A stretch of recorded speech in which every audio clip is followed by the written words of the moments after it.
যারা এই বিগত সময়ে তাদের ক্ষমতার দাপট দেখিয়ে কোরআনে কারীমের উপর বিধ্বংসী প্রদর্শন করেছে, দিন শেষে আল্লাহর কোরআনের সাথে নাফরমানি করার কারণে আজকে তারাই বাংলার মাটিতে নিষিদ্ধ হয়ে গিয়েছে। আগামীর বাংলাদেশে যদি এমন কোন জালেমের আবির্ভাব হয় যারা কোরআনকে পছন্দ করবে না, কোরআনের শরীয়ত আইন পছন্দ করবে না, তাদের পরিণতি পিছনের অবস্থা হবে। বলেন ঠিক কিনা? আমি বলবো শুধু চরমনায়ের পীর সাহেব হুজুর হাত মিলিয়েছেন এটা চলবে না। বাংলাদেশে আরো যত দরবার আছে সমস্ত আলেম ওলামাকে ঐক্যবদ্ধ হয়ে একটা স্লোগান ঘোষণা করতে হবে, আলা লাহুল খালকু ওয়াল আম। সৃষ্টি যার, বিধান তার, জমিন যার, আইন চলবে তার। এই একটা স্লোগান যদি আমরা দিতে পারি তাহলে বাতিলরা রাম বামেরা বঙ্গোপসাগর দিয়ে ভেসে যাবে ইনশাআল্লাহ। বাংলাদেশে মানব রচিত সকল মতবাদকে উৎখাত করে আল্লাহর কোরআনকে সংবিধান বানাতে হবে। বলেন ইনশাআল্লাহ। আল্লাহ পাক সেই কথাগুলোই কোরআনে কারীমের মধ্যে কোট করেছেন। আমরা আসুন, মহান রব্বে কারীম আমাদেরকে কোরআনের প্রতি কিভাবে ইনভাইট করেছেন আমরা জানবো কোরআন থেকে। বলুন ইনশাআল্লাহ। রব্বুল আলামিন বলেন, আলিফ লাম মিম যালিকাল কিতাবু লা রাইবা ফীহি হুদাল লিল মুত্তাকিন।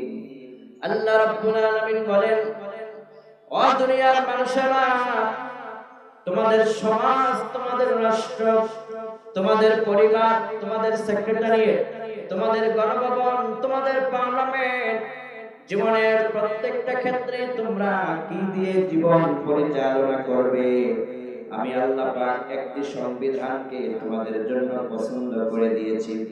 আমরা বললাম সেই সংবিধান কোনটা? আল্লাহ কয় সেই সংবিধান কোনটা সেই কথা আমি আল বাকারার শুরুতে বলে দিয়েছি। আমরা বললাম রব আপনি আমাদেরকে জানিয়ে দেন। আল্লাহ বললেন, যালিকাল কিতাবু লা রাইবা ফীহি হুদাল লিল মুত্তাকিন। এটি এমন একটি কিতাব, এমন একটি সংবিধান, যেই সংবিধানের ভিতরে সন্দেহ তো দূরের কথা, সন্দেহের কোনো অবকাশ নাই। আর এই কোরআন নামক সংবিধানকে যারা মেনে নিবে তাদেরকে মুত্তাকি বানায় দিবেন তিনি কে? মালিক ইবনে সাইদ ইহুদিদের পক্ষ থেকে মুনাফিকদেরকে নিয়ে তারা বলতো যে কোরআন দিয়ে মুহাম্মদ সাল্লাল্লাহু আলাইহি ওয়াসাল্লাম তার ব্যক্তি, পরিবার, সমাজ, রাষ্ট্র এগুলো পরিচালনা করবে, এই কোরআনের মধ্যে ভুলে ভরা। কারণ নাউযুবিল্লাহ। আসমান থেকে আল্লাহ রাব্বুল আলামিন বললেন, এই কোরআনে কারীমের মধ্যে কোনো ভুল তো দূরের কথা, কোনো সন্দেহের অবকাশ নাই। বরং যারাই কোরআনকে নিয়ে বিন্দু পরিমাণ সন্দেহ করে বুঝতে হবে তাদের কপাল খারাপ, তাদের 14 গোষ্ঠীর ভিতরে সন্দেহ আছে। কোরআনের উপরে সন্দেহ করার ক্ষমতা পৃথিবীর কারো নাই, ঠিক কিনা বলেন?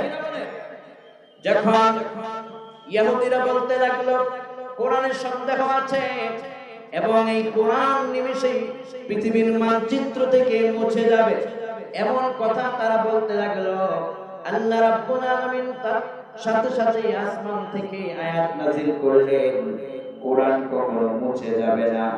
কোরআন মুছে যাবার কিতাব নয়, ইসলাম মুছে যাবার কিতাব নয়, মুসলমানরা মাটির নিচে গেড়ে যাবার লোক নয়, বরং আমি আমার ইসলামকে সারা দুনিয়াতে ছড়িয়ে দেব, আমি আমার কোরআনকে প্রমোট করব। এই কথা বলেছেন তিনি কে?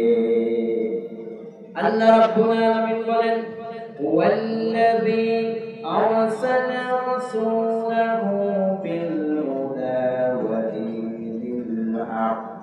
সিদ্ধান্ত নাই কোন, ঠিক কিনা? আল্লাহ আসমান থেকে বললেন ইন্না নাহনু নাযালনাল যিকরা ওয়া ইন্না লাহু লাহাফিজুন। আল্লাহ বললেন, ও দুনিয়ার আমার বান্দারা, তোমরা চিন্তা করো না, পেরেশানগ্রস্ত হয় না। যারা কোরআনকে নিশ্চিহ্ন করতে চায় তাদেরকে জানায় দাও, এই কোরআন নাযিল করেছি আমি আল্লাহ, আর কোরআনকে 24 ঘন্টাই আমার কুদরত পাহারা দিয়ে রাখে। সুবহানাল্লাহ। সুতরাং কোরআন নাযিল হয়েছে ১৫০০ বছর পেরিয়ে গিয়েছে। ১৫০০ বছর পার হওয়ার পরেও গোটা দুনিয়ার কাফের রাম বাম ঐক্যবদ্ধ হয়ে হাজারো চেষ্টা করেছে কোরআনকে নিশ্চিহ্ন করবার জন্য। ১৫০০ বছর পেরিয়ে গেছে, আল্লাহর কোরআন নিশ্চিহ্ন হয় নাই, বরং পৃথিবীতে যুগে যুগে কালে কালে যারা এই কোরআনকে বিধ্বংসী প্রদর্শন করেছে তারাই নিশ্চিহ্ন হয়ে গিয়েছে। বাংলাদেশ এক ইতিহাসের শ্রেষ্ঠতম অধ্যায় এই বাংলাদেশ দেখিয়েছে। যারা এই বিগত সময়ে তাদের ক্ষমতার দাপট দেখিয়ে কোরআনে কারিমের উপর বিধ্বংসী প্রদর্শন করেছে, দিন শেষে আল্লাহর কোরআনের সাথে নাফরমানি করার কারণে আজকে তারাই বাংলার মাটিতে নিষিদ্ধ হয়ে গিয়েছে। আগামীর বাংলাদেশে যদি এমন কোন জালেমের আবির্ভাব হয় যারা কোরআনকে পছন্দ করবে না, কোরআনের শরীয়ত আইন পছন্দ করবে না, তাদের পরিণতি পিছনের অবস্থা হবে। বলেন ঠিক কিনা? বাংলাদেশ ৯০% মুসলমানদের দেশ। এই দেশের সমাজ, রাষ্ট্র, ব্যক্তি, অর্থনীতির সমাজনীতি, জীবনের প্রত্যেকটা অংশ পরিচালিত হবে আল্লাহর কোরআন দিয়ে। বলেন ঠিক কিনা?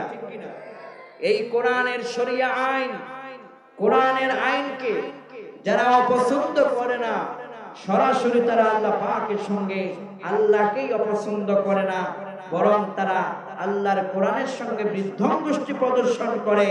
তারা আল্লাহ পাককেই তারা অস্বীকার করে বসেছে, যেটি কোনোদিন আল্লাহ পাক সহ্য করবেন না। ঠিক কিনা?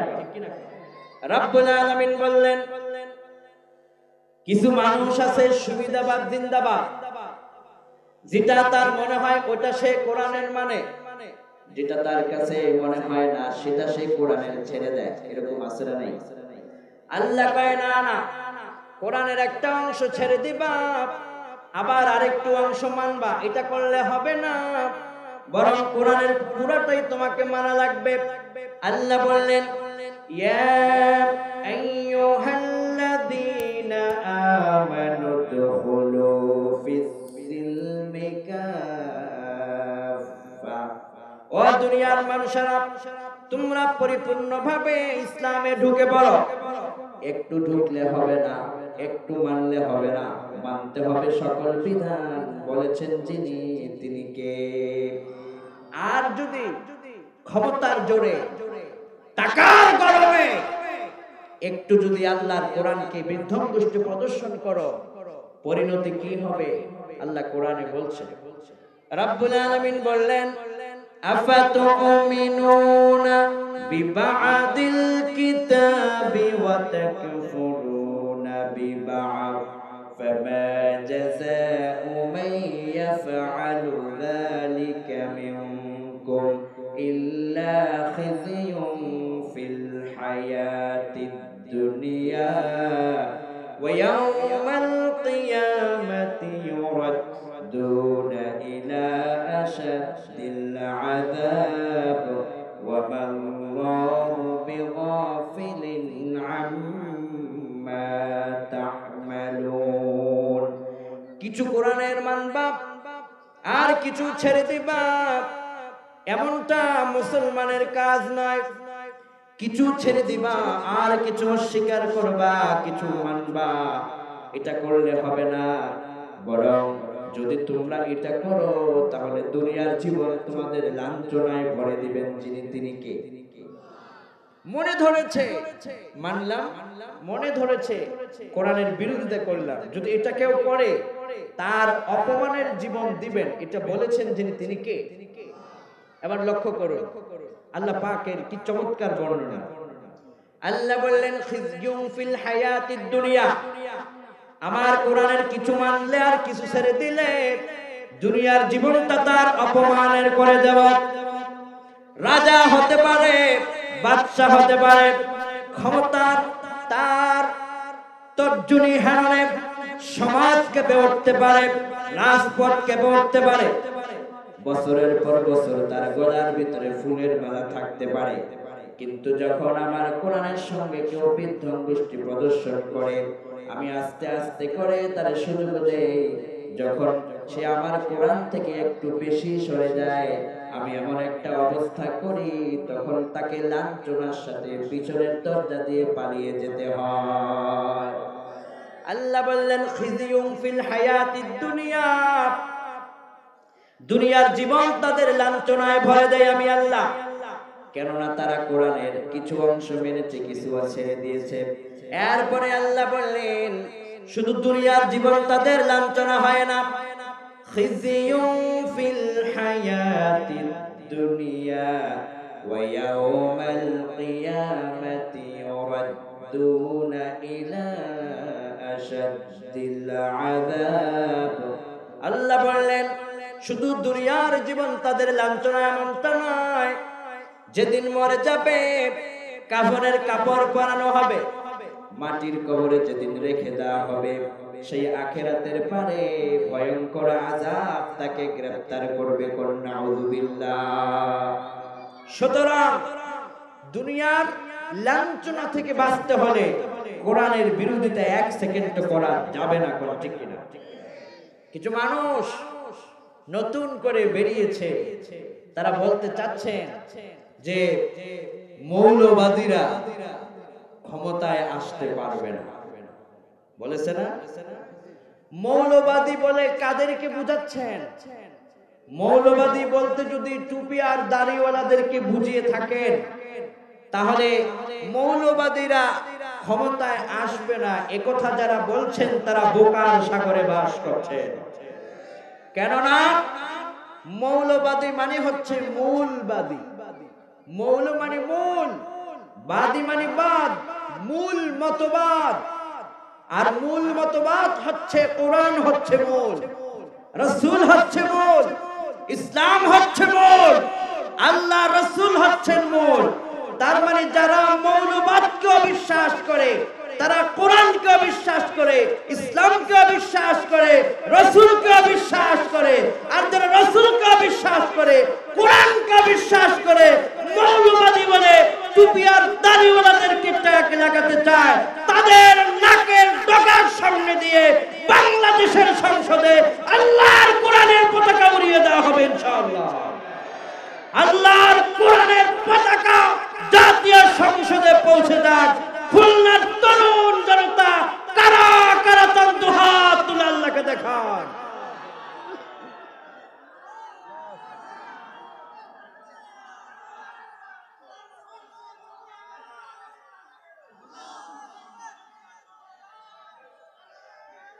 আয় আল্লাহ, এই খুলনার কোরআন প্রেমিক জনতার হাতকে তুমি কবুল করো বলি আমিন। এই খুলনার মাটি হচ্ছে কোরআনের ঘাঁটি, কেননা এই খুলনার মাটিকে কোরআন দিয়ে আবাদ করেছেন শহীদ আল্লামা দেলওয়ার হোসেন সাঈদী। খুলনাতে রয়েছে তার কামিল মাদ্রাসা, খুলনাতে আলেমদের শহর। এই খুলনা বিভাগে রয়েছে বড় বড় ইসলামের মার্কাজ। এই খুলনা বিভাগের ভিতরে ইসলামের বড় বড় মার্কাজ, উলামায়ে কেরামদের মিলন মেলা। সুতরাং এই আলেমদের পুণ্যভূমি, মুসলমানদের পবিত্র ভূমি, তরুণ যারা স্বাধীন করেছে রক্ত দিয়ে, সেই পুণ্যভূমির তাওহীদি জনতাকে সাক্ষী রেখে আল্লাহর কাছে দোয়া করে যায়, এই আল্লাহ, যারা বাংলার মাটিতে কোরআন চায়, তুমি তাদের প্রত্যেকের দোয়ার বিনিময়ে আগামীর বাংলাদেশকে কোরআন দিয়ে সাজাবার তৌফিক সবাইকে দাও বলি আমিন। আল্লাহ রাব্বুল আলামিন বললেন, কোরআনের কিছু অংশ মানবা, কিছু অংশ ছেড়ে দিবা, এটা ঈমানদারের কাজ নয়। ঈমানদারের কাজ হলো ওয়ামা কানা লিমুমিনিন ওয়ালা মুমিনাতিন ইযা কাদাল্লাহু ওয়া রাসূলুহু আমরা আইয়াকুনা লাহুমুল খিয়ারাতু মিন আমরিহিম ওয়া মান ইয়াসিল্লাহা ওয়া রাসূলুহু ফাকাদ দাল্লা দালালাম মুবিনা। একজন ঈমানদার যে হবে, তার কাছে যখন কোরআনের কোন একটা আদেশ পৌঁছে যাবে, সে বলবে সামি'না ওয়া আতা'না, আমি শুনলাম আর চক্ষু বন্ধ করে মেনে নিলাম। সুবহানাল্লাহ। যে শুনলো এটা কোরআনের, সে কখনো প্রশ্ন করে না, সে বলে আমি শুনেছি, মেনে নিয়েছি, এটা আমার রবের কথা, কোরআনের কথা। আল্লাহু আকবার।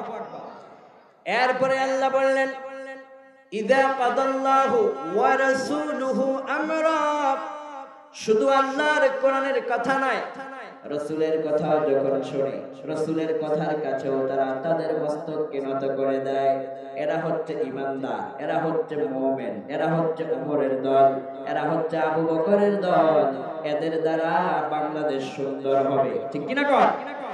আর যারা ওয়া মান ইয়াসিল্লাহা ওয়া রাসূলুহু ফাকাদ দাল্লা দালালাম মুবিনা, আর যারা আল্লাহর বিধানকে বৃদ্ধাঙ্গুষ্টি প্রদর্শন করবে, ডিনাই করবে, রাসূলের বিধানকে ডিনাই করবে, আল্লাহ বললেন দিন শেষে তাদের জীবনটা পথভ্রষ্টতায় ফিরে যাবে। ফেরাউন ধ্বংস হয়েছে যেভাবে, জালিমরা কোরআন বিরোধীরা ধ্বংস হবে ঠিক সেইভাবে, ঠিক কি না? ক্ষমতা থাকলেই সারা জীবন, ক্ষমতা থাকলেই সে তার সম্মান নিয়ে টিকে থাকতে পারে। যদি ক্ষমতার কারণে কেউ টিকে থাকতে পারত, ফেরাউন আজও টিকে থাকতে পারত, ঠিক কিনা? ক্ষমতা থাকলেই যদি টিকে থাকা যেত, নমরুদ আজও টিকে থাকতো। কিন্তু ফেরাউন বলেছিল এক সময়, ক্ষমতা যখন তার বেশি হয়েছে, সে বলেছিল আনা রাব্বুকুমুল আলা, আমি সবচেয়ে বড় খোদা, আমারে কেউ শেষ করতে পারবে না, আমার গদিতে কেউ বসতে পারবে না, আমি সব চালাবো। এভাবে অহংকার করেছিল ফেরাউন। মানুষ যখন আল্লাহর কাছে একটু বেশি পায়, তখন সে অহংকার করে বসে, যে আল্লাহ তাকে দিয়েছেন সে সেটা ভুলে যায়। কিন্তু দিন শেষে যারা অহংকারী হয়, তাদেরকে ডুবিয়ে মারেন যিনি, তিনি কে? আল্লাহর কাছে কোরআন থেকে শিক্ষা নেওয়া লাগবে। ফেরাউন বলল আনা রাব্বুকুমুল আলা, আমি সবচাইতে বড় খোদা, আমারে তোমরা শ্রদ্ধা করবা, আমি তোমাদেরকে বৃষ্টি দেই, আমি তোমাদেরকে সূর্য উঠাই, আমি তোমাদেরকে খাবার দেই। নাউযুবিল্লাহ কর। আমাদের একমাত্র খাবার দেন যিনি, তিনি কে? আল্লাহু খালাকাকুম সুম্মা রাযাকাকুম সুম্মা ইউমীতুকুম সুম্মা ইউহয়ীকুম। তিনি আমাদেরকে খাবার দেন, আর তিনি আমাদেরকে মৃত্যু দেন, আবার তিনি আমাদেরকে জিন্দা করবেন। কাইফা তাকফুরুনা বিল্লাহি ওয়া কুনতুম আমওয়াতা ফাআহইয়াকুম সুম্মা ইউমীতুকুম সুম্মা ইউহয়ীকুম সুম্মা ইলাইহি তুরজাউন। মায়ের পেটের ভিতরে আমাদেরকে জমাট রক্তপিণ্ড আকারে রেখেছেন যিনি, তিনি কে? আবার পৃথিবীতে শিশু করে পাঠিয়েছেন যিনি, তিনি কে? আবার মৃত্যু দিবেন, আবার আমাদেরকে জিন্দা করবেন, রবের সামনে আবার দাঁড় করাবেন যিনি, তিনি কে? কিন্তু ফেরাউন বলল না, আমি তোমাদেরকে খাওয়াই, আমি তোমাদেরকে সূর্য দেই, আমার ক্ষমতা সবার উপরে। নাউযুবিল্লাহ। মুসা আলাইহিস সালাম বললেন না, আমার আল্লাহর উপরে পৃথিবীতে কিচ্ছু নাই। সুবহানাল্লাহ বলেন। মুসার মতো ঈমান যদি হয় তোমার, ইব্রাহিমের মতো হুঙ্কার যদি হয় তোমার, গোটা দুনিয়ার বাতিলরা একদিকে তোমার আল্লাহু আকবার স্লোগান, আর একদিকে আল্লাহু আকবারের স্লোগানে গোটা দুনিয়ার কাফির বাতিলদের মস্তক কেঁপে কেঁপে উঠবে। তুমি মুসার মতো হও, তুমি ইব্রাহিমের মতো হও, গোটা দুনিয়া তোমার আল্লাহু আকবার স্লোগান শুনে ভয়ে থরথর করে কাঁপবে, কোন ঠিক কিনা? কিন্তু ফেরাউন এতটাই দাম্ভিকতা পেয়েছে, অহংকারের চোটে বলে ফেললো, আমি চিরকাল এই গদিতে থাকবো। নাউজুবিল্লাহ। মুসা পয়গম্বর বললেন, না না, আমার আল্লাহ পাক তিনি চিরস্থায়ী, তুমি চিরস্থায়ী নও। মুসা পয়গম্বর বললেন, আল্লাহু লা ইলাহা ইল্লা হুয়াল হাইয়ুল কাইয়্যুম, একমাত্র চিরস্থায়ী যিনি, তিনি কে? ফেরাউন বলল, না না, আমি সব করি। মুসা পয়গম্বর বললেন, না, আমার আল্লাহই সব করে। ইতিমধ্যে যখন মুসা পয়গম্বর আল্লাহর পক্ষে যখন জিহাদ করতে লাগলেন, ফেরাউন তার সৈন্যদেরকে বলল, মুসাকে গ্রেফতার করো। মুসা পয়গম্বরকে গ্রেফতার করার জন্য রওনা হলো। পয়গম্বর বললেন, আল্লাহ, এই মুহূর্তে আমি কি করতে পারি? উম্মতদেরকে নিয়ে পয়গম্বরকে আল্লাহ পাক আদেশ করলেন, আপনি এই মুহূর্তে হিজরত করবেন। মুসা পয়গম্বর উম্মতদেরকে নিয়ে লোহিত সাগরের দিকে রওনা করলেন। সাগরের সামনে চলে গেলেন। মুসা নবীর উম্মতেরা হাজির হয়ে বললেন, ওহে পয়গম্বর, সামনে লোহিত সাগর, এখন তো আমরা পানিতে ডুবে মারা যাব। লোহিত সাগরের উত্তাল ঢেউ তো আমাদেরকে শেষ করে দেবে।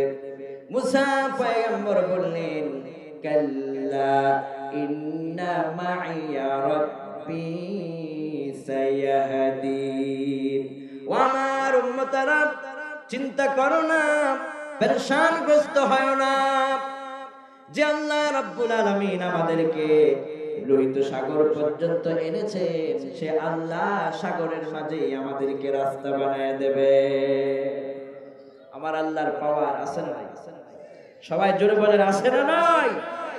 কেউ যেটা পারে না সেটা পারে কে? কেউ যেটা জানে না সেটা জানে কে? কেউ যেটা শুনে না সেটা শুনেন কে?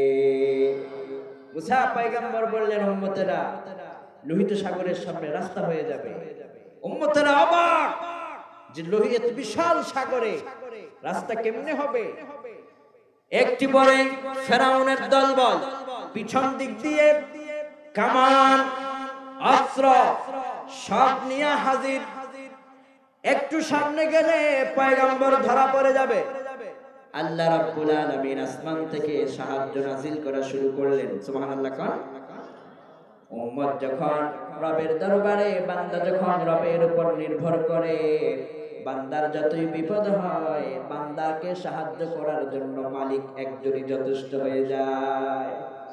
মুসা নবী যখন বললেন, আমি তো এমত অবস্থায় পড়ে গিয়েছি, পিছন দিক থেকে ফেরাউন, আল্লাহ এবার পয়গম্বরকে ডেকে বললেন, ওয়ামা তিলকা বিয়ামিনিকা ইয়া মুসা, রে মুসা, তোমার ডান হাতে ওটা কি? পয়গম্বর বললেন, আমার ডান হাতে ওটা লাঠি। আল্লাহ বললেন, রে মুসা, লোহিত সাগরের সামনে, সাগরের ভিতরে তোমারে আমি চিমনি খাওয়াইয়া মারবো এমনটি নয়, কেননা আমি আল্লাহ তোমাকে আমার জমিনে আমার দিন বিজয়ের জন্য তোমাকে দায়িত্ব দিয়েছি। ময়দানের ভিতরে আমি আল্লাহ তোমাকে একা ছেড়ে দেব না, আমি আল্লাহ তোমার সাথে আছি। আল্লাহু আকবার। ও তরুণ, তুমি একা মনে করো না। ও মুমিন, তুমি নিজেকে একাকিত্ব অনুভব এনো না, তোমার জন্য তোমার রবই যথেষ্ট, ইনশাআল্লাহ। It's great example. ইতিমধ্যেই যখন আল্লাহ বললেন, মুসা, আমার পয়গম্বর, আপনার হাতে ওটা কি? পয়গম্বর বললেন, লাঠি। আল্লাহ বললেন, রে মুসা, এই লাঠিকে তুমি লোহিত সাগরের উপরে রেখে দাও। তাফসীর লিখেছে, লোহিত সাগরের উপরে যখন লাঠি রেখে দিলেন, একটা নয় দুইটা নয়, পয়গম্বরের 12টা গোত্রের জন্য 12খানা বিশ্বরূপ তৈরি হয়ে গেল। বিশ্বরূপ যখন তৈরি হয়ে গেল, মুসা আলাইহিস সালাম আল্লাহর ইশারায় সাগরের উপরে বিশাল বিশ্বরূপ পাড়ি দিয়ে ওপারে চলে গিয়েছেন। বাঁচালেন যিনি, তিনি কে? মুহূর্তের ভিতরে কি হয়ে গেল? সুবহানাল্লাহ পড়েন। আমার আল্লাহর ক্ষমতা কত বেশি। মুসা নবী যখন ওপারে চলে গেলেন, ফেরাউন এবার লোহিত সাগরের সামনে, ফেরাউন এবার সামনে এসে বললেন, ও আমার উম্মতেরা, আমার দিকে একটু তাকায় দেখো, এই রাস্তাটা আমি যে পার হব এই জন্য আমার ইশারায় হয়ে গেছে। নাউযুবিল্লাহ। রাস্তা কি ফেরাউন বানাইছে? কে বানিয়েছে? আমার আল্লাহ। কিন্তু ফেরাউন বলতেছে উম্মতকে যে এই রাস্তা আমি বানিয়েছি, আমি যে যাব তাই আমার কথায় হয়ে গেছে। দিন শেষে যারা জালেম, অহংকারী, মৃত্যুর আগ পর্যন্তই তারা তাদের কর্মীদের সাথে মিথ্যে কথা বলে। এই ফেরাউনের দৃশ্যটাই দেখো, একটু পর মারা যাবে, কিন্তু এখন মিথ্যে বলছে যে এই সাগর, এটা এই রাস্তা আমি বানাইছি। তো উম্মতেরা বললেন, ও ফেরাউন নামক খোদা, তাহলে রাস্তা দিয়ে আমরা এখন কি পার হতে পারবো নাকি? ফেরাউন বলল, চলো আমরা সবাই পার হয়ে ওপারে। মুসা চলে গিয়েছেন আল্লাহর পয়গম্বরকে ধরে, তাহলে তাকে আমরা খতম করে দেব, শেষ করে দেব। লোহিত সাগরের মাঝ বরাবর বিশ্বরূপ দিয়ে যখন সাগরের মাঝে, এমন সময় আমার রবের কুদরতের খেলা শুরু হয়ে গেল। কুন ফায়াকুনের মালিক আল্লাহ শুধুমাত্র ইশারা করলেন, ভয়ঙ্কর ভূমিকম্প তৈরি হয়ে গেল। বিশ্বরূপ সব আবার পূর্বের ন্যায় সাগরে রূপান্তরিত হলো। আল্লাহু আকবার। এবার মুসা নবীর উম্মতেরা ওপারে গিয়া আল্লাহর পয়গম্বর সিজদায় পড়ে গেলেন। মুসা নবী সিজদায় পড়ে কান্দে, উম্মতেরা সিজদায় পড়ে কান্দে যে আল্লাহ কত বড় বিপদ থেকে বাঁচিয়েছেন। আর এই দিক দিয়ে ফেরাউন হাবুডুবু খাওয়া শুরু করে দিয়েছে। আল্লাহু আকবার। অথচ ফেরাউন চেয়েছিল মুসাকে মারবে, রাখে আল্লাহ, মারে কে? সুবহানাল্লাহ পড়েন। এবার দেখেন ফেরাউন তার বান্দাদেরকে কয়, ও আমার বান্দারা, যারা এতক্ষণ পর্যন্ত আমাকে খোদা মনে করছিলা, সত্য কথাটা বলে দেই, আসলে আমি খোদা না, আমি হলাম দুনিয়ার ভিতরে বাটপার নাম্বার 1। আমি তোমাদেরকে ধোঁকা দিয়েছি খোদা বলে। এই রাস্তা আমি বানাই নাই, এই রাস্তা ওই মুসা আর আল্লাহ বানাইছে। আল্লাহু আকবার। এই মুহূর্তে চলো সবাই মিল্লা তওবা করি। তওবা করার আগে মুসার উম্মতদেরকে দুনিয়া থেকে খতম করলেন যিনি, তিনি কে? এবার ফেরাউনের উম্মত তাদেরকে খতম হয়ে গেল। মুসা নবীর উম্মত সহ ওপারে বিজয় পেয়ে সিজদায় লুটে পড়ে আছে। মাঝখানে লোহিত সাগরে হাবুডুবু খেয়ে ফেরাউনের দলবল দুনিয়া থেকে শেষ। ফেরাউন এখনো মরে নাই। ফেরাউন এবার আল্লাহর দিকে তাকায়া পানি খাচ্ছে আর কথা বলছে, পানি খাচ্ছে আর কথা বলছে। ফেরাউন কয়, ও আল্লাহ, এতদিন আপনার প্রতি ঈমান আনি নাই, এটা মারাত্মক ভুল করছি। আল্লাহু আকবার করো। যারা বিপদে পড়ে তখন আল্লাহরে খোঁজে, যখন বিপদে পড়ে তখন তাসবিহ হাতে নেয়, যখন বিপদে পড়ে তখন মসজিদে গিয়ে একটু সেজদা দেয়। বিপদ থেকে মুক্ত হয়ে গেলে এক সপ্তাহ নামাজ পড়ে না, এরকম আছে না? না না, বিপদে পড়লেও সেজদা, ভালো থাকলেও সেজদা, দুঃখে থাকলেও সেজদা। আমার রবকে ছেড়ে আমি সুখে দুঃখে যাব কোথায়? আমি আমার রব ছাড়া তো কোথাও যাওয়ার রাস্তা দেখি না, ঠিক কি না? ফেরাউন কি করলো? এতদিন সুখে ছিল, আল্লাহর বিরোধিতা করেছে, এখন যখন বিপদে পড়েছে ফেরাউন বলল, ফেরাউন কি বলল? আল্লাহ কোরআনে কোট করেছেন। ফেরাউন কয়, আমানতু আন্নাহু লা ইলাহা ইল্লাল্লাযী আমানাত বিহি বানু ইসরাঈল ওয়া আনা মিনাল মুসলিমিন। ফেরাউন বলতে লাগলো, আয় আল্লাহ, আমি ঈমান আনলাম, বনি ইসরাঈলরা যে আল্লাহর প্রতি ঈমান এনেছে, আমি ওই আল্লাহর প্রতি ঈমান আনলাম, আপনি আমারে maaf করে দেন, আমি তো মুসলমানদের মধ্যে একজন। আল্লাহ বললেন, রে ফেরাউন, যুগের পর যুগ, বছরের পর বছর আমার ঈমানদারদেরকে তুই জ্বালিয়েছিস, ঈমানদারদের হাতের মধ্যে হাতের কড়া পরিয়েছিস, ঈমানদারদেরকে ফাঁসির মঞ্চের ভিতরে তুই ঝুলিয়ে দিয়েছিস, ঈমানদারদেরকে দুনিয়া থেকে খতম করার ষড়যন্ত্র করেছিস। ঈমানদারদেরকে দেখলেই তোর টুলকানি শুরু হয়েছিল, সারা পৃথিবীতে তুই ফাসাদ আর সন্ত্রাস সৃষ্টি করেছিস। আজকে তুই ঈমানের কথা বলছিস, তোর ঈমান আমার দরবারে গ্রহণযোগ্য হবে না। আল্লাহু আকবার। তোর ঈমান আমার কাছে এক পয়সার মূল্য নাই। আল্লাহ বললেন, আল আন ওয়াকাদ আসাইতা ক্বাবলু ওয়া কুনতা মিনাল মুফসিদিন। এখন তুমি ঈমানের কথা বলছো, শোনো, আমি তোমার ঈমানকে গ্রহণ করব না, আমি তোমাকে মৃত্যু দিব। রে ফেরাউন, তোর মৃত্যু দেওয়ার পরে তোর লাশখানা আমি আল্লাহ অক্ষত রেখে দেব। আল্লাহু আকবার। এখন মারব, জীবন নিয়ে নিব, কিন্তু লাশ অক্ষত রাখবো।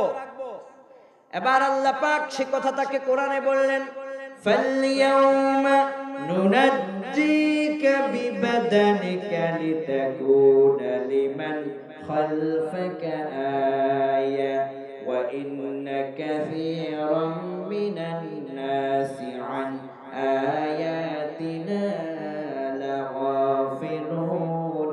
আল্লাহ বললেন, দেহটাকে তোর আমি অক্ষত রাখবো, এই দেহকে আমি আল্লাহ পাক যুগের পর যুগ দুনিয়ার মানুষদের জন্য দৃষ্টান্ত হিসেবে রেখে দিব। আজ পর্যন্ত যারা মিশরের বুকে যায়, ফেরাউনের লাশ দেখে দেখে দুনিয়ার কাফের বিশ্বরা জানতে পারে যারা আল্লাহর সঙ্গে নাফরমানি করে তাদের পরিণতি কি হয়, কোন ঠিক কিনা। আজকের গোটা বিশ্বকে জানিয়ে দেন আগামীর ইসলাম, আগামীর কোরআন মুসলমানদের শক্তি শুধু বাংলাদেশ নয়, ইউরোপের কান্ট্রিগুলোতে আর ইসলামের গণজোয়ার সৃষ্টি হয়ে যাচ্ছে। যেখানে ভারতে কাশ্মীরে মুসলমানদের উপর অত্যাচার হচ্ছে, গুজরাটে মুসলমানদের রক্তে রাজপথ রঞ্জিত হচ্ছে, সেই ভারতের বুকে আজকে দলে দলে মানুষ কালেমা পড়ে মুসলমান হয়ে যাচ্ছে। আল্লাহু আকবার। ভারতের শর্মিলা ঠাকুর নামে একজন অভিনেত্রী, সে কালেমা পড়লো। হেমা মালিনী অভিনেত্রী কালেমা পড়লো। অমৃতা সিং কালেমা পড়লো। সাংবাদিকরা তাদেরকে জিজ্ঞেস করলেন, অমৃতা সিং কেন কালেমা পড়লে? হেমা মালিনী, শর্মিলা কেন কালেমা পড়লে? ওরা জবাব দেয়, আমরা কোরআনকে একটু গবেষণা করেছি, দেখলাম সারা দুনিয়াতে মানবতার পক্ষে, ইসলামের পক্ষে সবচেয়ে বড় অবদান যে কিতাবটি রেখেছে, ওল্ড টেস্টামেন্ট নয়, নিউ টেস্টামেন্ট নয়, মহাভারত নয়, গীতা নয়, উপনিষদ নয়, আল্লাহর কোরআন পৃথিবীর মানবতার পক্ষে সবচেয়ে বেশি অবদান রেখেছে। তাই হিন্দুরা কোরআনের দিকে তাকায় কালেমা পড়ে মুসলমান হয়ে যাচ্ছে। লস এঞ্জেলস টাইমস রিপোর্ট করেছে ক্যালিফোর্নিয়া থেকে, আজকে যে ক্যালিফোর্নিয়া লস এঞ্জেলস জ্বলছে দাবানলে, এই লস এঞ্জেলস দাবানলে জ্বলছে। এক সময় সেই আমেরিকা তারা তাদের পয়সা দিয়ে সে আমার প্যালেস্টাইনের মুসলমানদের বুকে তারা গুলি চালিয়েছিল। আজকে সময়ের পরিবর্তনে ওখানে লস এঞ্জেলেসে দাবানলে সব শেষ করে দিচ্ছে এই ক্ষমতা যার, তিনি কে? আমার আল্লাহ চাইলে কি না পারে। আল্লাহু আকবার। সেই California Los Angeles Times report করেছে সারা দুনিয়া ব্যাপী এই আপনার ইসলামকে নিয়ে গবেষণা চলছে, কোরআনকে নিয়ে গবেষণা চলছে। লস এঞ্জেলস তারা লিখেছেন তারা আর্টিকেলের ভিতরে যে সারা দুনিয়ার মুসলমানেরা যে কোরআনে কারীম পড়ে, এই কোরআনে কারীমকে আজ খ্রিস্টানরা পর্যন্ত গবেষণা করছে। খ্রিস্টান ছেলেরা গবেষণা করে প্রতি বছর আমেরিকার ভিতরে একজন নয়, দুইজন নয়, 1,50,000 খ্রিস্টান নতুন নতুন করে কালেমা পড়ে মুসলিম হয়ে যাচ্ছে। কোন সুবহানাল্লাহ। ইউরোপের ভিতরে ইউরোপিয়ান রাইটার জর্জ বার্নাস তিনি লিখেছেন যে আমি ইউরোপের নানান দেশ সফর করে দেখলাম যে সেখানে ইসলামের প্রতি খ্রিস্টানদের হৃদয়ে একটা আকর্ষণ সৃষ্টি হয়ে যাচ্ছে। তিনি বলছেন এই আকর্ষণ, ইসলামের প্রতি এই শ্রদ্ধা অব্যাহত থাকে তাহলে আগামী 2050 সালের মধ্যে গোটা দুনিয়ার নেতৃত্ব দিবে আল ইসলাম। আল্লাহু আকবার। ইসলামের সুমহান শক্তি, ইসলামের সম্মান সারা দুনিয়াতে ছড়িয়ে দিয়েছেন তিনি কে? এজন্য আমরা আমাদের আগামীর বাংলাদেশ, আগামীর পার্লামেন্ট ইসলাম দিয়ে সাজাতে চাই, কোরআনে কারীম দিয়ে সাজাতে চাই। ইসলাম দিয়ে সাজালে, কোরআনে কারীম দিয়ে সাজালে সবচাইতে রহম আর বরকত দিবেন যিনি, তিনি কে? আল্লাহ বললেন ইযা কুরিআল কুরআনু ফাসতামিউ লাহু ওয়া আনসিতু লাআল্লাকুম তুরহামুন। একটু সময় যদি আল্লাহর কোরআন শোনো, কোরআনের আন্দোলনে সময় দাও, কোরআনের রাজ কায়েমের জন্য যদি একটু আল্লাহু আকবারের তাকবীর দাও, তাহলে আল্লাহ বললেন মনোযোগ দিয়ে যখন তুমি কোরআন শুনতে থাকো, আকাশের দরজাগুলো খুলে খুলে আমি আল্লাহ তোমার উপরে রহমত নাযিল করে দেই। কোরআন সুবহানাল্লাহ। আল্লাহ কয় শুধু তাই নয়, যারা আমার কোরআনকে শুনে তাদের ঈমানটা হয় আবু বকরের মতো, ওমরের মতো। আল্লাহু আকবার।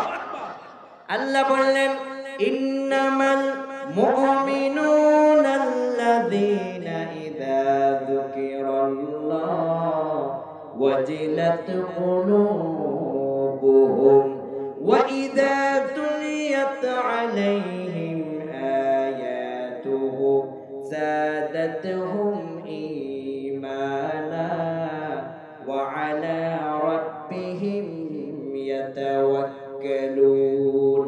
ও ঈমানদারেরা, যখনই তুমি একটু আয়াত শুনবা, যাদাতুহুম ঈমানা, তোমার ঈমান যদি জিরো পর্যায়ে থাকে, ঈমানের জগতে আমি আল্লাহ তোমাকে হিরো বানায় দিব। ওয়াদা কার? সবাই বলেন ওয়াদা কার? কোরআনের সাথে থাকলে আপনার ঈমানকে বাড়িয়ে দিবেন যিনি, তিনি কে? একটুখানি জিকির করুন লা ইলাহা সুবহানাল্লাহ আলহামদুলিল্লাহ লা ইলাহা ইল্লাল্লাহ সুবহানাল্লাহ আলহামদুলিল্লাহ লা ইলাহা ইল্লাল্লাহ লা ইলাহা ইল্লাল্লাহ মুহাম্মাদুর রাসূলুল্লাহ সাল্লাল্লাহু আলাইহি ওয়াসাল্লাম। কোরআনের সঙ্গে থাকলে যে সম্মান বৃদ্ধি হয়, বিশ্বনবীর কোরআনের সঙ্গে থাকলে যে সম্মান বৃদ্ধি হয়, বিশ্বনবী তার একজন বৃদ্ধ সাহাবীর উদাহরণ দিলেন। এখানে অনেক বৃদ্ধ, আজকের এই অডিয়েন্স দাঁড়িয়ে পেকে গিয়েছে, সেই সমস্ত সম্মানিত মুরব্বী বৃদ্ধ বাবারা আছে না নাই? বৃদ্ধ মানুষ, বয়স 70 বছর, নাম হচ্ছে আমর ইবনে জামুহ। সে এখনো কালেমা পড়ে মুসলমান হয় নাই, ইসলামের গোড় বিরোধী, কিন্তু তার নিজের ঘরের সন্তান রাসূলের পবিত্র চেহারাটা একবার দেখে কালেমা পড়ে মুসলমান হয়ে গেল। আল্লাহু আকবার। এই আমর যখন শুনল যে আমার সন্তান এই রাসূলের চেহারা দেখে কালেমা পড়লো, এই কালেমা রাখা যাবে না। রাসূলের কাছে তরবারি নিয়ে আমর গেছে, গিয়ে বলছে আব্দুল্লাহর ছেলে মুহাম্মদ সাল্লাল্লাহু, সবাই বলেন সাল্লাল্লাহু প্রিয় রাসূলের নাম শোনা মাত্র কি পড়বেন? হযরত মুহাম্মদ সাল্লাল্লাহু আলাইহি ওয়াসাল্লাম is the best audio leader of the world. সারা দুনিয়া সাক্ষী আপনার আমার রাসূলের মতো আদর্শ মহান ব্যক্তিত্ব পৃথিবীতে কেউ ছিল না, এখনো নাই, ভবিষ্যতেও আসবে না। তিনি সবার সেরা, কোন ঠিক কিনা? একটা বার যদি তার উপর দরুদ পড়েন, আসমানের প্রতিটি রহমতের দরজা খুলে আপনার উপর সাথে সাথে রহমত নাজিল করবেন। তিনি কে? প্রিয় রাসূলের নাম শোনা মাত্র কি পড়বো আমরা? সাল্লাল্লাহু আলাইহি ওয়াসাল্লাম। আমার প্রিয় রাসূলের বাড়িতে এসে বলছে, ও আব্দুল্লাহর ছেলে মুহাম্মদ সাল্লাল্লাহু আলাইহি ওয়াসাল্লাম, তুমি নাকি আমার ছেলেকে কালেমা পড়ায় মুসলমান বানায় দিছো? এখন এই কালেমা ফেরত নাও। কালেমা কি ফেরত নেওয়া যায়? ঈমান কি ফেরত নেওয়া যায়? যে ঈমান একবার গ্রহণ করে সে কি দ্বিতীয়বার এই ঈমান কখনো ছাড়ে? তাকে যদি ফাঁসির মঞ্চে নিয়ে যাওয়া হয়, সে ফাঁসি কাস্টে ঝুলে যায়, তবুও সে বেঈমানদের কাছে ঈমান বিক্রি করে না। আমার ইবনে জামু কয়, তুমি ঈমানটা নাও আমার ছেলে থেকে। বিশ্বনবী বললেন, রে আমার, তোমার ছেলেকে নিয়ে আসো। ছেলেকে আনা হলো। বিশ্বনবী বললেন, ছেলেকে জিজ্ঞাসা করো, আমি তোমার ছেলেকে কালিমা পড়িয়েছি নাকি সে নিজের ইচ্ছা থেকে কালিমা পড়ে মুসলিম হয়েছে? এবার আমর ইবনে জামুর কথায় ছেলেটি বললেন, ওগো পিতা, আমি তোমাকে সাক্ষী রেখে বললাম, এই নবীজি আমাকে জোর করে কালিমা পড়ায় নাই, বরং আমি একদিন রাসূলের পবিত্র চেহারা মোবারক দেখে কালিমা পড়ে মুসলিম হয়ে গিয়েছি। সুবহানাল্লাহ পড়েন। কি রাসূল ছিলেন যার চেহারা দেখলে কালিমা পড়ে মুসলমান হওয়া লাগে? আল্লাহু আকবার। তা আমর ইবনে জামু বললেন, আমি এত কথা বুঝি না, আমার ছেলেকে তুমি হয় কাফের বানাবে, না হয় আগামী দিন পর্যন্ত সময় দিলাম, তোমাকে আমি কতল করব, হত্যা করব। নাউযুবিল্লাহ। আমর রাসূলকে হত্যা করার জন্য সে থ্রেট দিয়ে চলে গেল। একদিন পর আমর বিশ্বনবীর দরবারে এসে বললেন, রে আমর, আমার ছেলেকে তোমার ঈমান নিয়ে যাওয়ার কথা ছিল, তুমি তো ঈমানটা ফিরায় নিলা না। আমার ছেলে তো এখন শুধু ঘরের ভিতরে গেলেই কয় আল্লাহ, শোয়ার ভিতরে কয় আল্লাহ, ঘুম থেকে উঠলে বলে আল্লাহ, ঘুম থেকে আবার ঘর থেকে বের হওয়ার সময় পরে আল্লাহ। এই আমার ছেলে এতদিন তো আল্লাহ বলতো না, এখন সে তো আল্লাহর জন্য পাগল হয়ে গেছে। তুমি তো তাকে ঈমান পড়ায়া দিয়েছো, ঈমানটা নিলে না। তোমাকে আমি আরো একটা দিন সময় দিলাম, যদি এই একদিনের ভিতরে আমার ছেলেকে তুমি কাফের না বানাও, তাহলে আমি তোমাকে জীবিত রাখবো না। নাউযুবিল্লাহ। নবীজি কিছু বললেন না। পরের দিন অর্থাৎ একদিনের দিন আসার আগে রাতে নিজ পিতা সন্তানের এই হাতে রশি দিয়ে বেঁধেছে, এই হাতে রশি দিয়ে বেঁধেছে। এভাবে দুই দিকে টানিয়ে নিজ পিতা সন্তানকে এভাবে শোয়ায়া বুকের উপরে পা রেখে তরবারিটা এনে এই কল্লার সামনে গর্দানে রেখে বলছে, আমার সন্তান, এখন তোমাকে আমি বেঁধে রেখেছি, তোমার শরীরের উপর আমার পা আর তোমার গর্দানে আমার তরবারি। এই মুহূর্তে ঈমান ছাড়ো, নতুবা আমি বাবা তোমাকে হত্যা করব। কি নিষ্ঠুর চিত্র! কিন্তু আমার ইবনে জামুর ছেলে ঈমানের কি স্পিড ছিল তার! সে বলল, বাবা, আমি এই ঈমান এমন এক দৃশ্য দেখে এনেছি, যেদিন সর্বপ্রথম বিশ্ব নবীজির পবিত্র চেহারা মোবারক দেখলাম, আমি তার চেহারা মোবারকের ভিতরে শুধু চেহারাই দেখি নাই, এই কপালটার ভিতরে যেন জান্নাতের ঝলকগুলো দেখতে পেয়েছি। সেই জন্য আমি ওয়াদা করলাম, এই সুন্দর চেহারার পবিত্র মানুষের হাতে হাত রেখে আমিও কালিমা পড়ব। তিনি আমাকে জোর করে পড়ান নাই, এখন যদি আমাকে জবাই করে দাও, আমি কালিমা আমার এক বিন্দু পরিমাণ সময়ের জন্য ছাড়ব না। আল্লাহু আকবার। আমর ইবনে জামু এখন পিতা তো একথা শোনার পরে পিতার একটু মায়া হয়ে পিতা কয়, ও আমার সন্তান, তোকে আমি ছেড়ে দিলাম, হত্যা করলাম না, কিন্তু আমার সম্পত্তি থেকে তোরা আমি বঞ্চিত করলাম, আমার টাকা থেকে বঞ্চিত করলাম, কোনো কিছু আর পাবি না, এই মুহূর্তে বেরিয়ে যা আমার বাড়ি থেকে। এবার সন্তান পিতার সামনে দাঁড়িয়ে অত্যন্ত নম্রতার সাথে ভদ্রতার সাথে দাঁড়িয়ে কয়, ওহে আমার পিতা, আপনি আমাকে শুধু আপনার সম্পত্তি থেকে বঞ্চিত করলেন, আমি আপনাকে একটা চমৎকার তথ্য জানিয়ে দেই, শুধুমাত্র আপনার সম্পত্তি নয়, তাম দুনিয়া যদি ঈমানের জন্য ছেড়ে দেওয়া লাগে আমি ছেড়ে দিতে পারবো, তবুও আমি আমার ঈমানকে ছাড়তে পারবো না।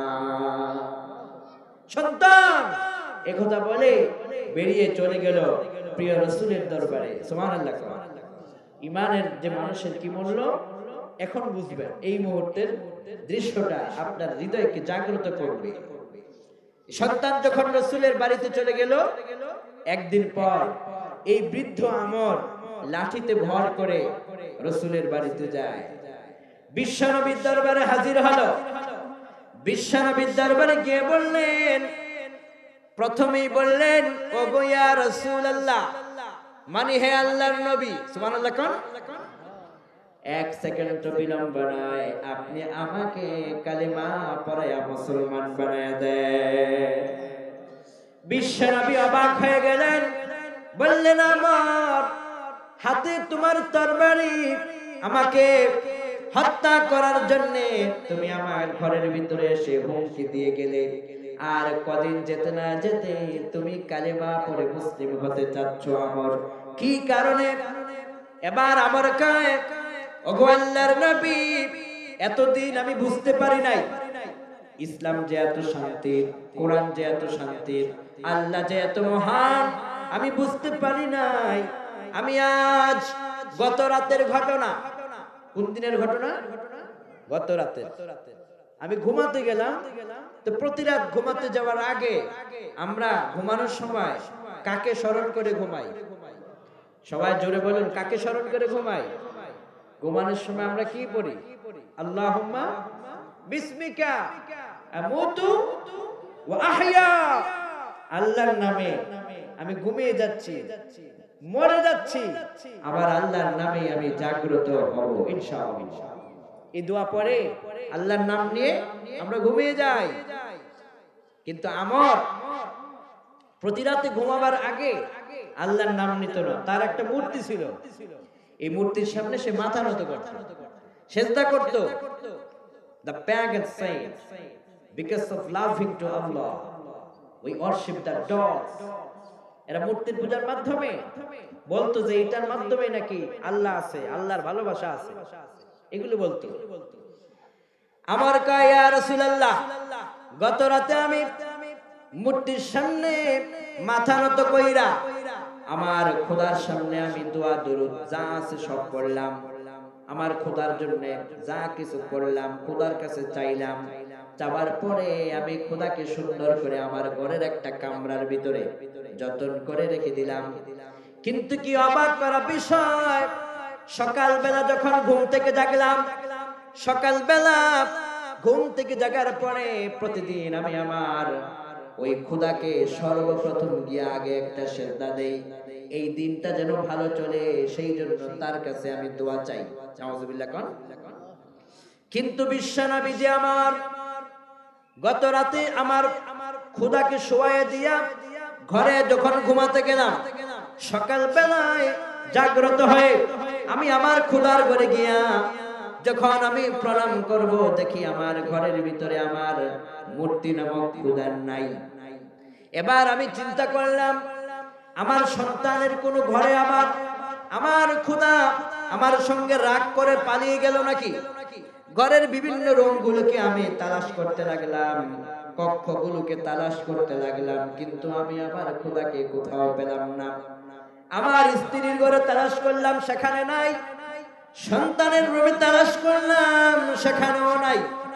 চিন্তা করলাম, খোদা আমার আমার উপরে নারাজ হয়ে নাকি তিনি চলে গেলেন, বরকত থেকে আমি তো বঞ্চিত হয়ে গেলাম। এই চিন্তা করতে করতে আমি আমার মাথার মধ্যে হাত এইভাবে করে আঘাত করে যাচ্ছি। একটু পরে ঘর থেকে বেরিয়ে গেলাম। ঘর থেকে বেরিয়ে যাবার পরে সামনে একটি বাজারে দেখলাম কিছু মানুষেরা সেখানে ভিড় জমিয়ে দাঁড়িয়ে আছে। সেখানে যাবার পরে আমি দাঁড়িয়ে দূর থেকে মানুষ বলাবলি করতে লাগলো যে খোদাকে কুকুরের সঙ্গে বেঁধে রেখেছে, খোদাকে কুকুরের সঙ্গে বেঁধে রেখেছে। আমার একথা শোনার পরে আমি দৌড়ে ওই মানুষগুলোর সামনে গেলাম। গিয়ে দেখলাম আমার খোদার একটা পাকে কুকুরের একটা মরা মৃত দুর্গন্ধযুক্ত কুকুরের পায়ের সঙ্গে আমার খোদাকে কে জানি বেঁধে রেখেছে। আর লোকেরা এই রাস্তা দিয়ে হেঁটে যায় আর বলতে লাগলো, কি হতভাগা খোদা, খোদারে কুকুরের সঙ্গে বেঁধে রাখে, খোদা তার নিজের রক্ষা করতে পারে না। এগুলো বলে বলে মানুষ যাচ্ছে।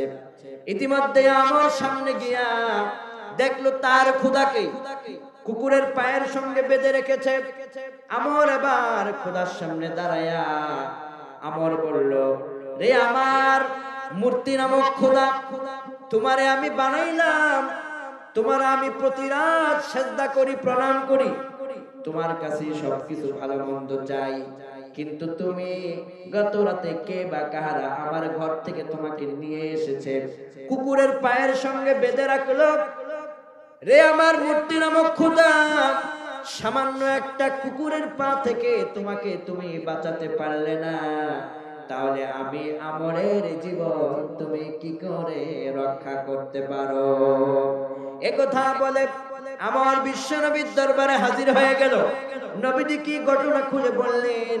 আমার বললেন, ইয়া রাসূলুল্লাহ, আমি এখন এমন এক রবের সন্ধানে এসেছি যেই রবকে কেউ বেঁধে রাখতে পারে না, যেই রবের উপরে সবাই নির্ভরশীল।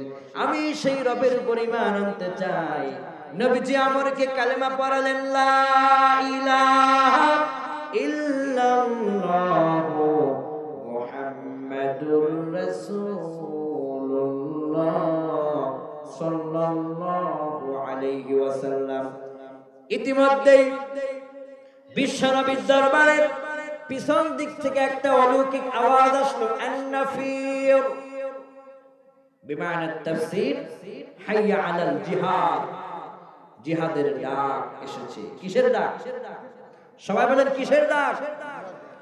জিহাদের ডাক এখন আর আমাদের মাঝে নেই, অথচ আল জিহাদু মাদিন ইলা ইয়াউমিল কিয়ামা, জিহাদ কিয়ামত পর্যন্ত চলবে।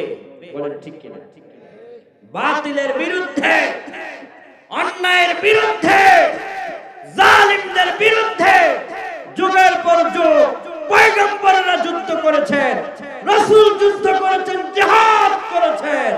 যদি আমারও বাংলার মাটিতে প্রয়োজন হয়, রণাঙ্গনে কালেমার পতাকা হাতে নিয়ে, কাফনের কাপড় পরে ইসলাম বিজয়ের জন্য আমরাও জিহাদের ময়দানে রণাঙ্গনে পরীক্ষা দিতে চাই।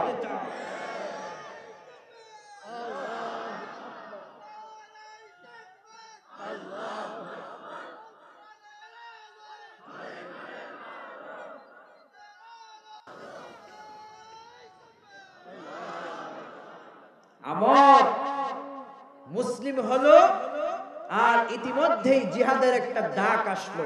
সুবহানাল্লাহ পড়েন। বিশ্বনবী বললেন, আমর তুমি তো মাত্র কালেমা পড়লে, তুমি এখন ঈমান শিখো, ইসলাম শিখো, নামাজ শিখো, কোরআন শিখো, তুমি আরাম করো। কিন্তু আমার বিশ্বনবীর পবিত্র দরবারে কয়, আমি একটু দেরি করে ফেলেছি ইয়া রাসূলুল্লাহ, আমি দেরি করে ফেলেছি। 70 বছর আমার হয়ে গেল, ঈমান আনলাম না, না বুঝে তরবারি নিয়ে আপনাকে হত্যার হুমকি দিলাম। জীবনে কত বড় মারাত্মক ভুল আমি করলাম। আল্লাহর হাবিব বললেন, রে আমর, যেদিন যখন এই মুহূর্তে তুমি যখন কালেমা পড়েছ, তোমার পিছনের तमाम জিন্দেগীর সবগুলো গুনাহ আল্লাহ রাব্বুল আলামিন সেকেন্ডের ভিতরে maaf করে দিয়েছে। এখন তো তোমার কোনো চিন্তা নাই, এখন তুমি ইসলাম শিখো, নামাজ শিখো, কোরআন শিখো, যাও যাও যাও। কিন্তু হযরত আমর এবার রাসূলের দরবারে কয়, ইয়া রাসূলুল্লাহ, আমি এই মুহূর্তে আপনার দরবার থেকে যেতে চাই না। আমি আমার আজকে এই মুহূর্তে জিহাদের ময়দানে ইসলামের জন্য রক্ত দেওয়ার জন্য যেতে চাই। আল্লাহু আকবার। আমার বৃদ্ধ বাবারা, হযরত আবু বকরের উত্তরসূরি বৃদ্ধ বাবারা, বয়স হলে মানুষের শরীর বার্ধক্য নেমে আসতে পারে, কিন্তু একজন মানুষ যখন ইমানদার হয়, তার বয়স হলো হৃদয়ের ইমানের কারণে শরীরে তার যৌবনের একটা স্পৃহা তৈরি হয়ে যায়। ঠিক কিনা? আমার বৃদ্ধ, কিন্তু ইমান তার যৌবনকালের ধরা দিয়েছে। বিশ্বনবীকে আমর বললেন, ইয়া রাসূলুল্লাহ, ইয়া হাবিবাল্লাহ, আমি জিহাদে যেতে চাই, আপনি আমাকে দয়া করে পারমিশন দেন। আল্লাহর হাবিব বললেন, রে আমর, তোমার একটা পায়ের মধ্যে সমস্যা। হাদিসে এসেছে তিনি ল্যাংড়িয়ে ল্যাংড়িয়ে হাঁটতেন, লাঠিতে ভর দিয়ে, মানে লাঠিটাই তার আর একটা পা, একটা পায়ে তিনি চলতে পারতেন না, এত কষ্ট করে চলতেন। নবীজি বললেন, আমর, এত কষ্ট করে তুমি চলো, তোমার জিহাদের ময়দানে যাওয়ার দরকার নাই, তুমি এখন থেকে কোরআন শিখো, কালেমা শিখো। কিন্তু আমর বললেন, ইয়া রাসূলুল্লাহ, অনেক দেরি করে ফেললাম, আপনি আমাকে পারমিশন দেন, আমি জিহাদের ময়দানে যেতে চাই। নবীজি অনুমতি দেয় না, কিন্তু হযরত আমর রাসূলের কদম মোবারক ছাড়ে না। ইতিমধ্যে আল্লাহর হাবিব বললেন, রে আমর, ঠিক আছে, অনুমতি দিলাম, তবে তুমি সাবধানে যুদ্ধ করবা। জিহাদের ময়দানে তুমি তো এমনিতেই অসুস্থ, সবকিছুর খেয়াল রেখে তারপরে জিহাদের ময়দানে তুমি রণাঙ্গনে লড়াই করবা। সাহাবায়ে কেরাম বললেন, এই বৃদ্ধ আমর, এই জায়গাটা অতীব গুরুত্বপূর্ণ। এই বৃদ্ধ আমর লাঠির উপর ভর করে হাঁটে, কিন্তু জিহাদের ময়দানের যে সীমানার মধ্যে পাড়া দিলেন, একজন টকবগে যুবকের মতো আমর তার লাঠিকে পিছনের দিকে নিক্ষেপ করে রণাঙ্গনে আল্লাহু আকবার তাকবীর দিয়া হযরতে আমর তিনি রণাঙ্গনে জিহাদের ময়দানে লড়াই শুরু করলেন। হাদিসে এসেছে, এই আমর বৃদ্ধ মানুষটা অনেকগুলো কাফিরকে খতম করে দিয়েছে। খতম করার পরে জিহাদের শেষ অবস্থায় নতুন মুসলমান হযরত আমর তিনিও শহীদ হয়ে গেছেন। সুবহানাল্লাহ। হযরত আমর যখন শহীদ হয়ে গেলেন, জিহাদের ময়দান থেকে যুদ্ধের সমাপ্তির পরে নবীজি সাহাবায়ে কেরামদেরকে বললেন, কে কোথায় আছে, কার লাশ কোথায় আছে, একটু কোন খবর নিয়ে দেখো। খবর নেওয়া শুরু হয়ে গেল।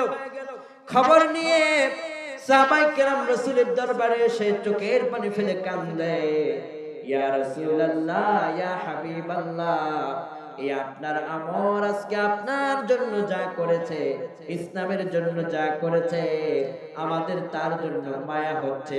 বেচারা মাত্র ঈমান আনলো, এক ওয়াক্ত নামাজ পড়ার সময় পায় নাই, একদিনও মসজিদে যেতে পারে নাই, মাত্র কালেমা পড়লো আর সে জিহাদের ময়দানে জীবনটা দিয়ে দিল। আল্লাহর হাবিব বললেন, রে আমার সাহাবীরা, আমরের জন্য তোমরা চিন্তা করো না, আমরের সন্তানদেরকে ডাকো। সন্তানেরা কাছে এলেন। আল্লাহর হাবিব বললেন, রে আমরের সন্তানেরা, তোমাদের পিতা আল্লাহর জমিনে আল্লাহর রাজ কায়েমের জন্য যে ত্যাগ করেছে, আল্লাহ পাক এমন খুশি হয়েছেন, তোমাদের পিতা আমর এই মুহূর্তে জান্নাতের ভিতরে জান্নাতের পাখি হয়ে উড়াউড়ি করতেছে। ও আমরের সন্তানেরা, তোমার পিতা জান্নাতের ভিতরে বৃদ্ধ নয়, আল্লাহু আকবার, টকবগে যুবক হয়ে গেছে, আর তার পাটাও ল্যাংড়া নয়, লাঠিও লাগে না, যৌবনকাল নিয়া আমর জান্নাতের মেহমান হয়ে গেছে। কোন সুবহানাল্লাহ। এবার দেখেন আমার ভাইয়েরা, আমার যদি ঈমান না আনতো, এই সম্মান এই মর্যাদা তার কপালে কিসমতে জুটতো না। আমরা যারা ঈমান আনছি আমাদের কপালটা অনেক ভালো, আমাদের কপালটা অনেক ভালো। আমরা যেই নবীকে পেয়েছি আমাদের জীবন ধন্য, আমাদের যেই নবী কিয়ামতের ময়দানেও নবীজি কাঁদবেন, দুনিয়াতেও থাকা অবস্থায় নবীজি উম্মতের কল্যাণে কেঁদেছেন। এমন একজন নবী পেয়েছি যিনি শুধু নবী ছিলেন না, মদিনার রাষ্ট্রপ্রধানও ছিলেন। আল্লাহু আকবার। শুধু তোমার নবী নবী এমনটি নয়, কোরআনের বার্তাবাহক এমনটি নয়, তোমার রাসূল এক দিক থেকে আল্লাহর রাসূল, আরেক দিক থেকে রাজপথের প্রেসিডেন্ট। আল্লাহু আকবার। মদিনার রাষ্ট্রপ্রধানের দায়িত্ব যখন রাসূল পেলেন, আল্লাহর হাবিব বললেন এই মদিনা চলবে কোরআন দিয়ে। কি দিয়ে? সবাই বলেন কি দিয়ে? কোরআন দিয়ে। কোরআনের শাসন কায়েম হয়ে গেল। সারা দুনিয়া কাফির বিশ্বের কাছে খবর পৌঁছে গেল মদিনার একজন নতুন প্রেসিডেন্ট হয়েছেন, তিনি নাকি নতুন একটি সংবিধান দিয়ে তার মদিনা চালান। খবর নেওয়ার জন্য তারা দূর থেকে নবীজির মদিনা দেখতে এলেন। দেখার সময় যেদিন এলেন, এসে দেখলেন সাহাবায়ে কেরাম নামাজের ভিতরে। এদিক দিয়ে বাজারের মসজিদে নামাজ, আর বাজারের দোকানগুলো সাহাবায়ে কেরাম বন্ধ করে নাই, বন্ধ না করে নামাজে চলে গেছে। তাদের ক্যাশ বক্সের তালা না লাগাইয়া নামাজের ভিতরে চলে গেছে। ভিন দেশ থেকে আগত লোকেরা এই দৃশ্য দেখে তারা অবাক হয়ে গেল। এটা কেমন একটা দৃশ্য! লোকেরা কোথায় চলে গেল বাজার ছেড়ে? তাদের দোকানের ক্যাশ বক্সের ভিতরে পয়সা দেখা যায়, দোকানের ভিতরে সম্পদ দেখা যায়, কিন্তু কেউ তো চুরি করে না, কারো মালের দিকে কেউ নজর দেয় না। অপেক্ষা করতে লাগলেন। কিছুক্ষণ পরে সাহাবায়ে কেরাম মসজিদ থেকে বেরিয়ে এলেন। ভিন দেশ থেকে আগত তারা জিজ্ঞেস করলেন, তোমরা কিভাবে তোমাদের এই বাজার কিভাবে তোমরা নিয়ন্ত্রণ করো? তোমরা এই বাজারের তোমাদের সম্পদগুলো ফেলে রাখলা, তোমাদের পয়সাগুলোকে তালা বক্স না লাগিয়ে পয়সাগুলো, সম্পদগুলো, স্বর্ণগুলো দেখা যায়, কেউ কি চুরি করে না? এবার সাহাবায়ে কেরাম বললেন, এই যুগ এমন একটা যুগ, এই যুগের মধ্যে কেউ চুরি করবে তো দূরের কথা, চুরি করার চিন্তা করে না। কেননা এখন আমাদের রাষ্ট্র পরিচালিত হচ্ছে কোরআন দিয়ে। সুবহানাল্লাহ। একটুখানি জিকির করেন লা ইলাহা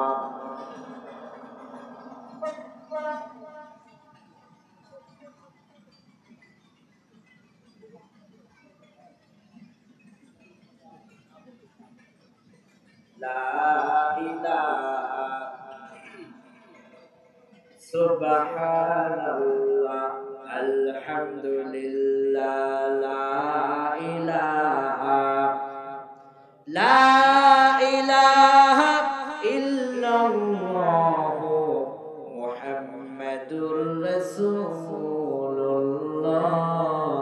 সাল্লাল্লাহু আলাইহি ওয়াসাল্লাম। বিশ্বনবী সাহাবায়ে কেরাম বললেন, এই মুহূর্তে আমাদের রাষ্ট্র একটি সংবিধান দিয়ে পরিচালিত হয়। এই সংবিধান থাকার কারণে মানুষ চুরি করবে তো দূরের কথা, চুরি করার চিন্তাটাও করে না। আল্লাহু আকবার। এবার আপনারা আমাকে বলুন, সাহাবায়ে কেরামদের ওই রাষ্ট্র, রাসূলের মদিনার রাষ্ট্র পরিচালিত হয়েছে যেই সংবিধান দিয়ে, ওই সংবিধানটির নাম কি ছিল? সকলে বলেন কি ছিল? কোরআন। যে কোরআনের সংবিধান প্রণয়নের পরে দরজা খুলে মানুষ ঘুমাতে পেয়েছে, দোকানদাররা তাদের তালা বক্স খুলে স্বর্ণ গহনা ফেলে রেখে মসজিদে চলে গিয়েছে। কেউ চুরি করবে তো দূরের কথা, তাকানোর চিন্তাও করে না। ওই মদিনার ওই কোরআন আজও আমাদের সামনে আছে না নাই? যে এই কোরআন যদি আমরাও বাংলার মাটিতে প্রতিষ্ঠা করতে পারি, তাহলে আগামী 100 বছর বাংলাদেশ সাক্ষী থাকবে, কোন স্বৈরাচারীর জন্ম হবে না। বাংলার মাটি চলবে 30 পারা কোরআনের সংবিধান দিয়ে, বলেন ইনশাআল্লাহ। এই বাংলাদেশ যদি কোরআন দিয়ে তৈরি হয়, আগামীর বাংলাদেশের ঘরে ঘরে তৈরি হবে ডক্টর মিজানুর রহমান আজহারী। বাংলাদেশ যদি কোরআন দিয়ে তৈরি হয়, আগামীর বাংলাদেশ তৈরি হবে শহীদ আল্লামা দিলওয়ার হোসেন সাইদি। এই বাংলাদেশ যদি কোরআন দিয়ে তৈরি হয়, বাংলার ঘরে ঘরে তৈরি হবে তিতুমির, শাহজালাল, শাহপরান, শামাকদুম, বলেন ঠিক কিনা? যদি বাংলাদেশ কোরআন দিয়ে চালানো না যায়, তাহলে এই বাংলাদেশে আবার নতুন করে স্বৈরাচারীদের জন্ম হতে পারে। এই বাংলাদেশে নতুন করে রাম বামেরা মাথা চারা দিয়ে দাঁড়াতে পারে। আর রাম বাম যদি মাথা চারা দিয়ে দাঁড়ায়, সেদিন আপনার কোরআন তাদের হাতে নিরাপদ থাকবে না, কোন ঠিক কিনা? এই কোরআনকে নিরাপদ রাখার জন্য দল মত নির্বিশেষে ঐক্যবদ্ধ হয়ে একটা স্লোগানে আসতে হবে, জমিন যার আইন চলবে তার, বলেন ঠিক কিনা? বাংলাদেশে বহু পীর সাহেবের দরবার আছে। আজ এই খুলনার ঐতিহাসিক তাফসীর মাহফিল থেকে এই ইসলাম প্রেমিক জনতাকে সাক্ষী রেখে আমি বলে যাচ্ছি, বাংলাদেশে বহু ইসলামী দল আছে, বহু দরবার আছে।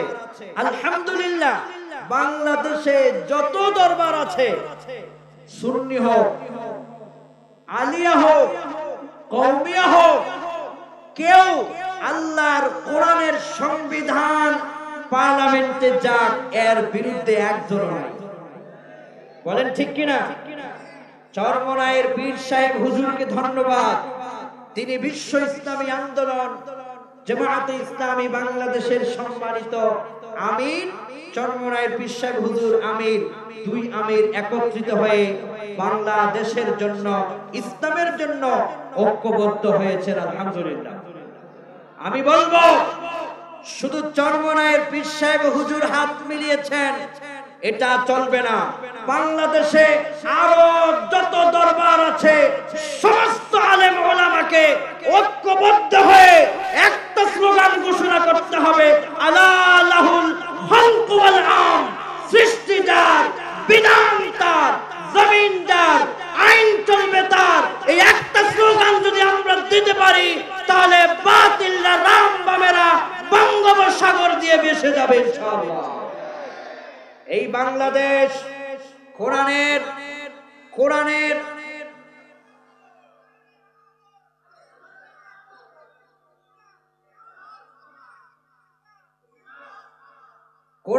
আলো দিয়ে পরিচালিত হোক।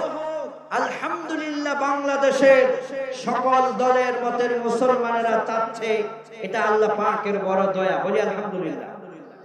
মুসলমান এই বাংলাদেশের মানুষ যে কোরআনকে ভালোবাসে, তার গ্রেট এক্সাম্পল হলো আমার প্রিয় ভাই মিজানুর রহমান আজহারী হাফিজাহুল্লাহর মাহফিলগুলোর সুন্দর দৃশ্যই প্রমাণ করে যে বাংলাদেশ কতটা ইসলাম প্রেমিক, ঠিক কিনা?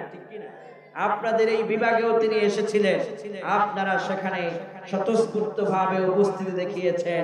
ইনশাআল্লাহ 31 জানুয়ারি বীর চট্টলার প্যারেড ময়দানে আমার ভাই কোরআন থেকে তাফসীর করবেন। যে ময়দানে তাফসীর করেছিলেন বাংলাদেশের কোরআনের পাখি শহীদ আল্লামা দিলওয়ার হোসেন সাইদি রাহমাতুল্লাহ আলাইহি, সেই বাংলাদেশ চারিদিক থেকে ইসলামী জনপদ আজ ঐক্যবদ্ধ হয়েছে। বুঝে নিবেন, যারা ঐক্যবদ্ধ থাকতে চাইবে না, মনে রাখবেন এরা বাতিলের সঙ্গে তলে তলে হয়তো হাত মিলিয়ে রেখেছে।